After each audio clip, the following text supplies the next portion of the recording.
laying on the floor of the studio with a towel under my head, kind of dozing. And I hear the police monitor say, "I'll be 10:15 one time with Eric Clapton." 10:15, that means en route to jail. So I got down to the booking area after running a half a mile, which I could do back when I was 25. I kicked the door open to the booking area, and there's Eric Clapton. I go, "Blap," and he looks at me and blap. Gonna find out what's making you happy right before your very eyes.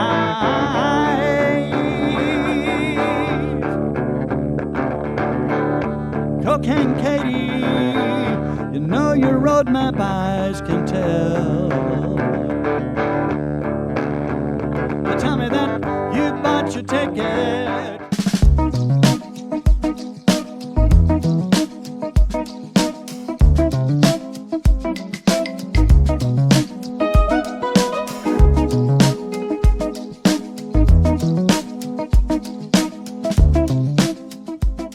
Hi, everyone, and welcome to the Tulsa Tempo Podcast. My name is Amy, and I am your hostess. We're coming to you from the beautiful Blue Couch Studios, which is located right across the street from the church studio, right here in Tulsa, Oklahoma, on Studio Row. Today, we have with us a very special guest, John Southern. He did the tunes at noon today over at the church, and we're going to talk to him about a few of his songs, some of the stories behind him, and all of the other things that he has in the hopper, I guess, because you're a busy guy. So, John, thank you and welcome to our show. Thank you, Amy. Thanks for having me today. I appreciate it. It's a pleasure. So how was it? How are you feeling about playing at the church today? I'm excited. It's one of the only places you can play that's not smoky. That's true. And you don't have to play till 1 a.m. I don't do that much anymore. I play retirement centers and nursing homes in a 3-state area and play songs that your mother and your grandmother loved and know the words to. How many of those shows do you do a month? Because you keep yourself pretty busy. Well, I try to do 25 or 30 of them a month.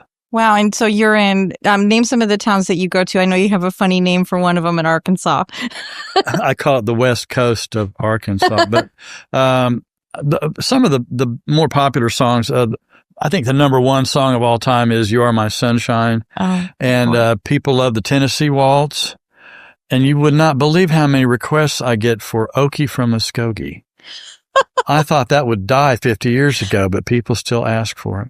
I don't think it ever will. No, maybe not. And then I say, "How many of y'all know the Beatles?" And they go, "No, we know Patsy Cline and we know Elvis. We don't know the Beatles." Oh my goodness. That's when they kind of drop off the scale. They got pregnant, had children, and didn't have time to listen to the radio or the record player. To appreciate music, yeah, when you're raising kids, sure. Mm-hmm.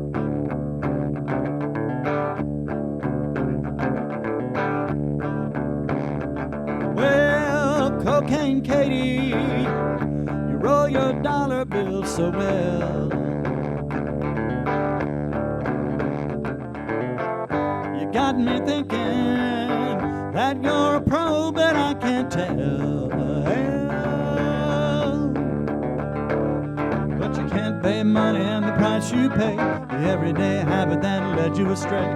Isn't it a very small price to pay when all you want to do is waste away?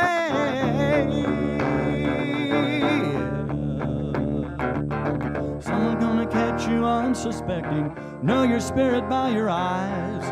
Gonna find out what's making you happy right before your very eyes.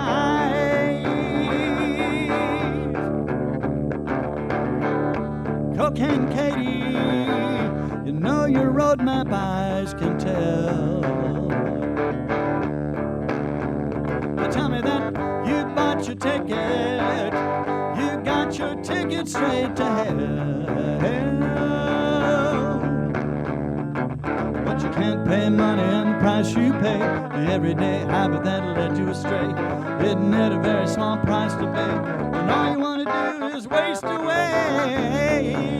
Well, I did a little bit of a deep dive into your music. I was listening, on YouTube to a couple of your songs on your albums.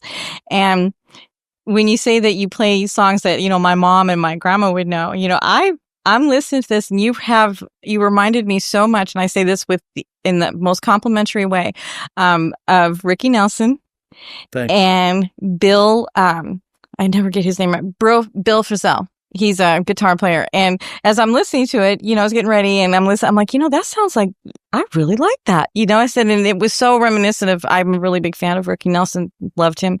And Bill Frisell, he's just a phenomenal guitar player that a friend of mine turned me on to just a little over a year ago. And I kind of got hooked. He's in heavy rotation on my list. And he was really good. It was really nice. And your music is, it's very succinct, and very clean. And that's how it reminded me of I think Ricky Nelson was like that as a player. Well, thank you. What do you tell me a little bit about how you make your albums and talk about them? Well, I started recording when I was 6. My dad brought home a tape recorder, a Webcore 210. I know because I just bought one the other day, like same one I played with when I was 6 years old. And I started recording my voice. And then when I was about, I guess 11, I picked up a guitar and I played that for a while.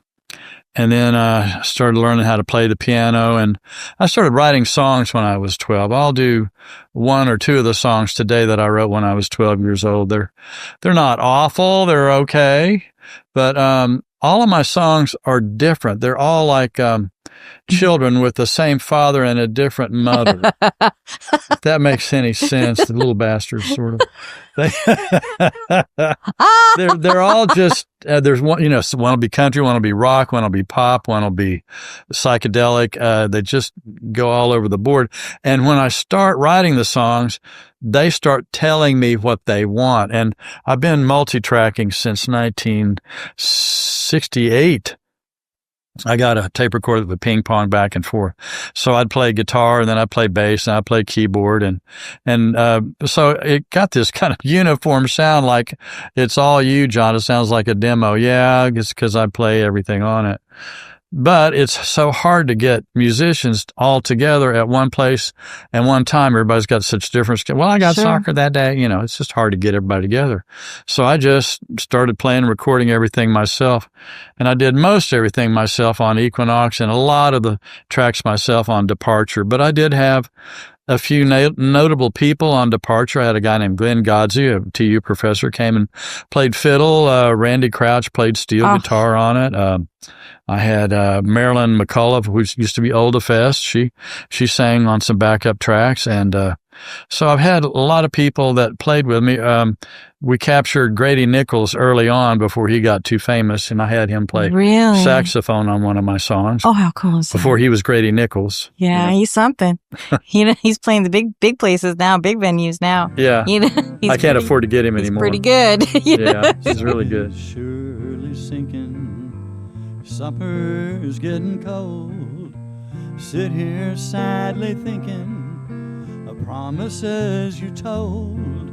And now you've gone out drinking. This life is getting old. I sit at home and wonder, tell me, where did I go wrong? Tell me, where are you when I am lonesome tonight? Try to hug my pillow, but somehow it just ain't right. And this band around my finger won't kiss and hold me tight. So darling, where are you when I'm lonesome tonight?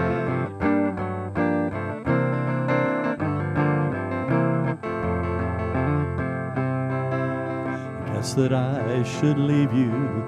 My friends all tell me so. But if I were to leave you, I don't know where I'd go. But I feel like you don't love me like lovers all should do. So I guess I'll do some cheating and make the rounds like you. Tell me, where are you when I am lonesome tonight? Try to hug my pillow, but somehow it just ain't right. And this band around my finger won't kiss and hold me tight. So darling, where are you when I'm lonesome tonight? Where are you when I'm lonesome tonight?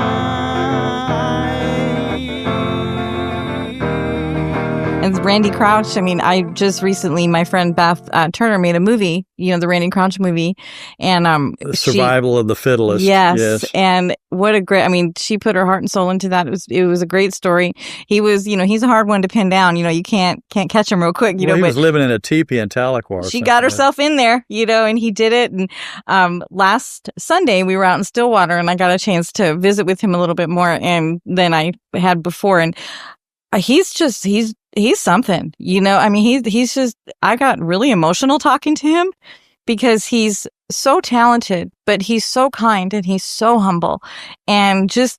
I mean, and I think it's just the way that he looks at you, like he's really listening, and that reflects in his music as well. And I don't know what, I just got really emotional talking to him because I just thought he was just wonderful. I used to run into Randy at odd places. I ran into him on Turkey Mountain, out in the woods. I would say way out there, right? Because I know he's not going to stay on the trails.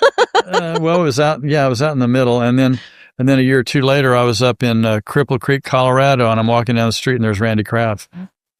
I was like, okay, he's everywhere I'm at. I don't know. It's so weird. Anyway, so he recorded some songs with me, and Eldon Shamblin, who was with Bob Wills, he recorded one of my songs. I'm going to do it today. It's called Where Are You When I'm Lonesome Tonight? Oh, awesome. And I'm going to play that one for everybody. And normally, I do not play original songs. It's like when I play an original song, it's like people look at me like a deer in the headlights. They go, I ain't heard that one before, Louise. You heard that one? No. So they want to hear songs they know. And not only that, people want to hear songs from when they were 18, 19, and 20 years of age. That was the most formative years for music in people's lives. So when I play in the retirement centers, I just look at the people and I go, okay, what was popular when he was 20? And I go, okay, let's see, probably Johnny Horton, Battle of New Orleans. So I do stuff like that. And I ask them, I say, what do you want to hear? And they all go, we don't know no song titles. And then I go, okay, how about this one? Then I just go, crazy, crazy. And they know all the words. Oh. Once you get in open that door to those memories, then they know all the words. They know the melody and everything, but they had trouble initiating, from nothing. But when you say, okay, we're going to do Zippity Doo Dah, everybody knows Zippity Doo Dah. Absolutely. So everybody sings Zippity Doo Dah with me. I think that's, oh my gosh. Zippity Doo Dah. Of course. Zippity Doo Dah, Zippity. Yeah. See? Everybody knows that song. I know. They know that, and they know You Are My Sunshine. Oh, yes. And a lot of them know Tennessee Waltz and Okie from Muskogee, I think I mentioned earlier. Yeah, that's funny. Tell me. You thought that was going to not be in your repertoire. No, but I started still keeps coming up. I started playing it in 73 or something at Steak and Ale. And I thought, this won't last long. This will be a fad, And then here 50 years later, people are asking for it still. So what are you going to do? It's got legs, Steals across the meadows of my heart. High up in the sky, little stars collide, always reminding me that we're apart. You wandered down the lane and far away, leaving me a song that will not die. Love is just the stardust of yesterday, the music of the years gone by. Sometimes I wonder why I spend the lonely night dreaming of a song. The melody, it haunts my reverie, and I am once again with you when our love was new, and each kiss an inspiration. Ah, but that was long ago. Now my consolation is in the stardust of a song beside a garden wall. When stars are bright, you are in my arms. The nightingale, he tells his fairy tale, a paradise where roses grew. Though I dream in vain, in my heart it will remain, my stardust melody, the memory of love's refrain. the things that bore into people's minds just don't go away. Yeah, that's true. And that was one of those things that people just go, Okie from Muskogee. And then they ask for, all my exes live in Texas. So that's what people like. My sister-in-law still likes that all my exes live in Texas because she says, because it's true. She goes, that's why she won't go to Texas. My brother they were tossing around the idea of being transferred down there for his job. Yeah. And she's like, I don't want to go to Texas because all my exes live in Texas. I changed it. I call it all my exes drive my Lexus. Ooh, that's a good one. Yeah, I like that. Drive my Lexus. That's, and very true, kind of, huh? Very true. So I know that you said you were a guitar teacher, and I actually, when I was doing research on you, I saw a quote from Scott Santee. Yes. He's the only person I ever taught. Cracks me up. He says that you are his senya. You are the guitar senya. Scotty lived down the street from me, 2 houses down, and he came up for one guitar lesson. He was about, 10 maybe. And I worked with him for about an hour and a half. And he never came back. One lesson. And I saw him years later. I said, Scotty, you never came back for another lesson. He said, John, you taught me everything I needed to know in one lesson. I went, okay, well, it must have worked because he's playing professionally now and has for years. So yeah. I guess it must have just, been simple enough that he could understand it, and he just went with it. So he's my protege. Yes, you're his guitar senya. So I love that. I thought that was sweet. And you had a guitar shop, right, where you did like guitar repair and stuff? I still do that once in a while. And I built some guitars. I made 10 guitars and designed them. The lyrics I made with a guy named Jerry Reno and Karen Mommy. And I started out with a drawing on a piece of paper. I had the tailpieces cast in some metal shops here in town, and the pickups made by Seymour Duncan and Lindy Fralin, and oh my gosh, custom stuff like that. And one of my last guitars I made, I had a friend of mine who worked at Gibson, and he put the sunburst on it. And I started out with seashells. I started out with abalone shells, and I ground them down, cut them with a tile saw. I have to wear Israeli gas mask because it's poison. And then I ground them down. We have to work them with water. I got them to 63 thousandths of an inch thick. Then I sent them off to some guys, and they cut out my patterns and inlaid it in the fingerboards and stuff. So wow. This last guitar took me 7 years. I thought, that's it. I'm not making any more guitars. That's your masterpiece, right? There's always something I see on it. I go, oh, I should have done this, or I need to do that. I'm like, no, stop. Just play it and call that good. But I still work on guitars from time to time. Someone has a problem. They need a guitar changed over. I changed over Rick Stiller's Rickenbacker. He wanted the 12 strings flip-flop. So the big string was first, and then the second string was next, and it had to work anyway. I do all stuff like that. Wow. Tuning pianos now. That's how I buy groceries. Okay.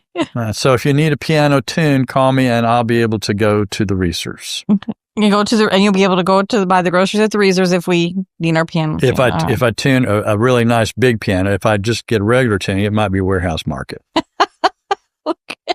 That's funny. So, well, tell me about you being the instructor, and what about the songs that you're going to play today? Okay. Amy, you asked me to give you a song list. I don't have any more song lists. The last one I had 160 songs on it. Oh, Lord.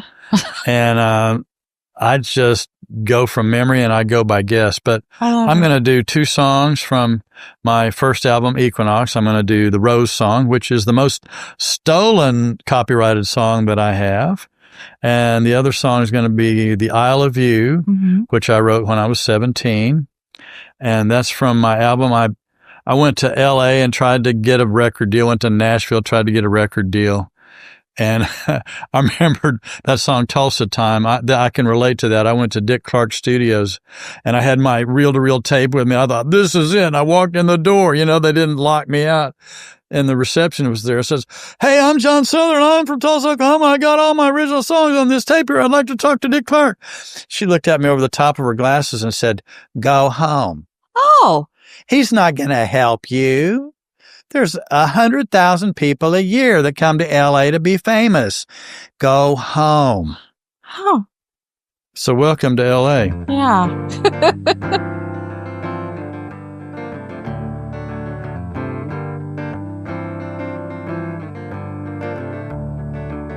The sun was rising in Abilene. A stranger had come to town. Many a man had faced his gun. Many a man went down. But the women somehow adored him. The lawman would curse his name, but no gunslinger would dispute him. And Texas was his name. And you better not mess with Texas. Oh, you better not mess with Texas.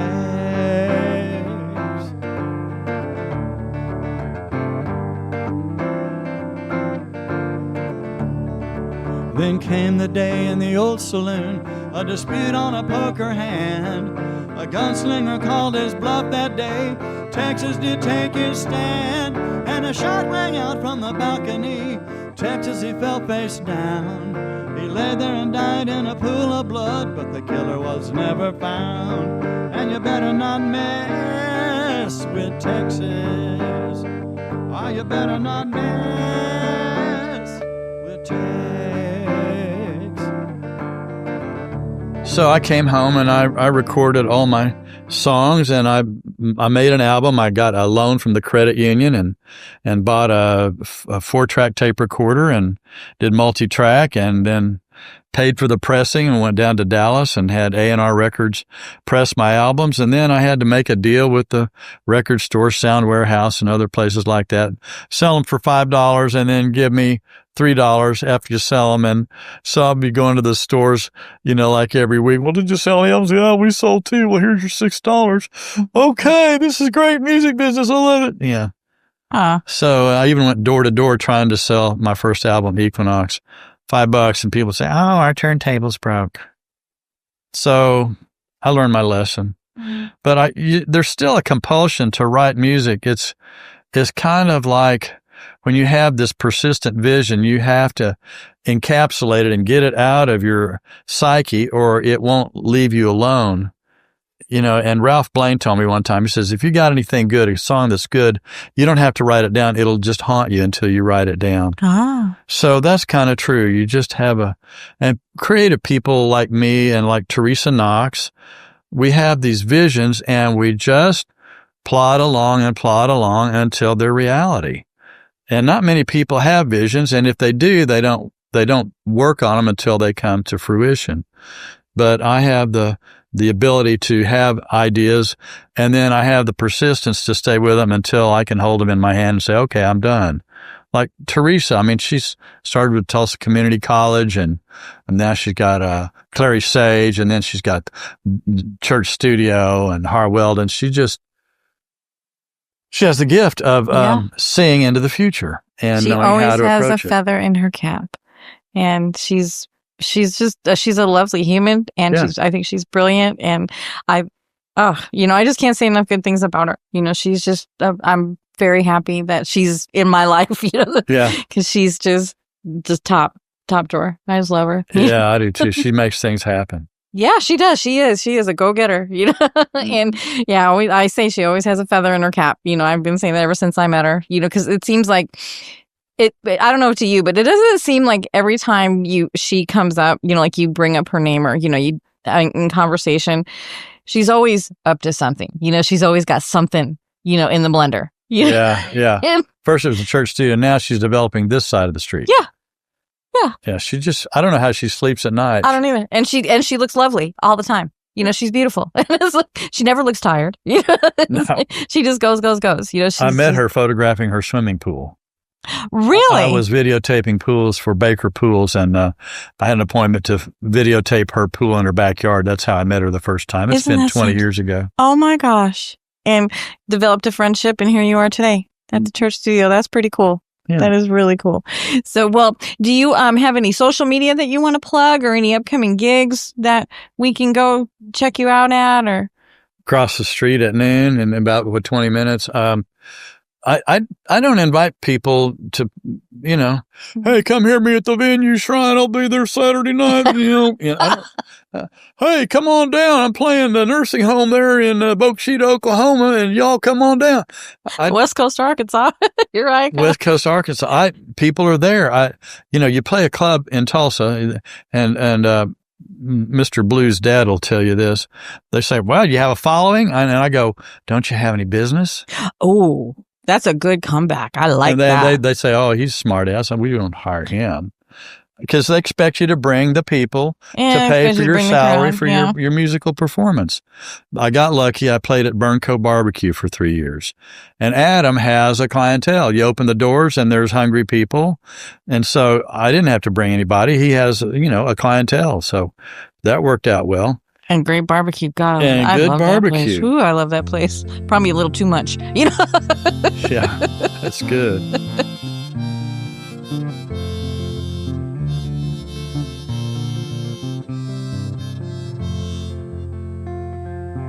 Light in the sky is just fading away.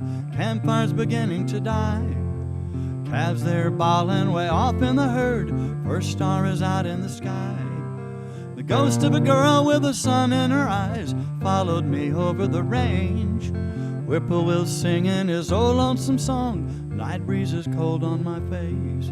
Sarah, Sarah, sagebrush still whispers your name. And would you still want me if I weren't out riding the range? So I roll out my bed, Lord, it's cold on the ground, staring straight up at the sky. The lonely coyote calls out for his mate, tear trickles down from my eye. I wonder whose arms are around you tonight, or why I just had to be free. My red-headed girl with the sun in your eyes, are you still thinking of me? Sarah, Sarah, how wrong could a poor cowboy be? And do you still treasure the time that you spent loving me? Well, the man in the moon has a tear in his eye. Guess he must surely know the loneliness here on the prairie tonight, the warmth of your radiant glow. I pray that the same moon is beckoning you. Deep in your heart you may know, if ever a woman could settle me down, it's you, gal, and then rightly so. Sarah, Sarah, sagebrush still whispers your name. And could you still want me if I weren't out riding the range?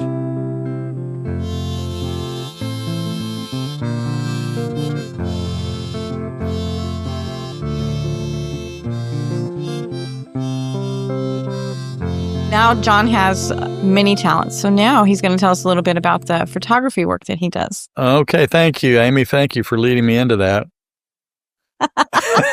Wink, wink. I started trying to be a photographer the same time I started recording. I was 6 years old. We got a camera because my dad let someone show us siding for the house. And I started taking pictures about the time I started recording. And I started taking photographs of my army men, and I'd set them up, and then I'd set a little model airplane on fire and take pictures of that and stuff like that. So all the way through high school, I did get an art scholarship to TJC, and I learned that I always finished last. My work was the best of anybody in the class, but I was so detailed and slow, I was going to have to cut my ear off to be famous. I didn't want to do that. So I got a job at the Tulsa World after bothering a fellow named Johnny Walker for a year and a half. I'd go down every week and say, Johnny, got any openings? Oh, nobody gets a job at the World unless someone quits or dies. So I was persistent. I finally got on after a year and a half. And so I worked there for 13 years. And I have to tell this story because everybody wants to know how this happened. I used to work nights, and so we would lay on the floor. Me and J.R. Jones, we just, if there's nothing going on, no basketball games to shoot or no check presentations or Danasu society events, we just get comfortable and bide our time until it's time to clean the machine and go home. So I was laying on the floor of the studio with a towel under my head, kind of dozing. And I hear the police monitor say, I'll be 10:15 one time with Eric Clapton. 10:15, that means en route to jail. And I knew that Clapton's band, Jamie Oldacre and Dick Sims and those guys were playing at the Canes that night. I guess Jeff had them booked for something down there. And so I thought, he's coming to town to do a guest walk-on with the band. And so I grabbed my camera and I grabbed my film. It wasn't loaded, so I ran a half a mile, loading my film as I was going, presetting my flash for full power at f/16, which Johnny Walker taught us to do, 10 feet, f/16, full power. So I got down to the booking area after running a half a mile, which I could do back when I was 25. I kicked the door open to the booking area, and there's Eric Clapton. I go, blap, and he looks at me, and blap, 2 pictures, and he was gone. So I came back to the photography studio, and I get my film in the machine, and I called Dick Sims' mother at home. We had phone books back then, and so I looked up her husband's phone number, and she answered the phone. I said, Miss Sims, you might want to get your husband to go down and get Eric Clapton out of jail. And she said, oh, Eric's not even in town. I said, oh, yes, he is. So come to find out, it was actually Jeff Nix that went down and got him out of jail. And so I think he did a walk-on at the Canes about 1:30 in the morning. He was still fairly intoxicated. Yeah. I'll just have to say it that way. That's what he got thrown in jail for, was public intoxication. Mm-hmm. And he still did the walk-on, still played, and that's that story. And the picture came out on the cover of the Tulsa World, and it went Associated Press. That means that it went all over the world on Associated Press. And I got an extra $5 for that. Oh my God, that's all. But you have the story. I have a story. You have the story that is a lifetime. And there's a window I hear over the church studio that kind of portrays the jail with Eric Clapton. Yes, that's window. The donut. Yeah. And when you look at, they call them donuts, in those stained glass. And yeah, and when that was pointed out, I couldn't find it for him. And they're like the jail bars. But I'm like, oh, yeah, that's up in the belfry. Yeah. Yeah. I saw that. Cool. Yeah. Well, John, thank you so much for being here. I really appreciate having you as our guest. And definitely, you guys, you can find his albums on YouTube. I listened to him today, and we're going to hear some live stuff from him as well. So thank you for being here. We really appreciate your time. Don't forget to call me for piano tuning. And call him for piano tuning, yeah, because you got to eat. Everybody's got to eat. So, and thank you all for tuning in to the Tulsa Tempo Podcast. We certainly appreciate you, and we'll see you next time. You can't pay money and the price you pay, the everyday habit that'll lead you astray. Isn't it a very small price to pay when all you want to do is waste away?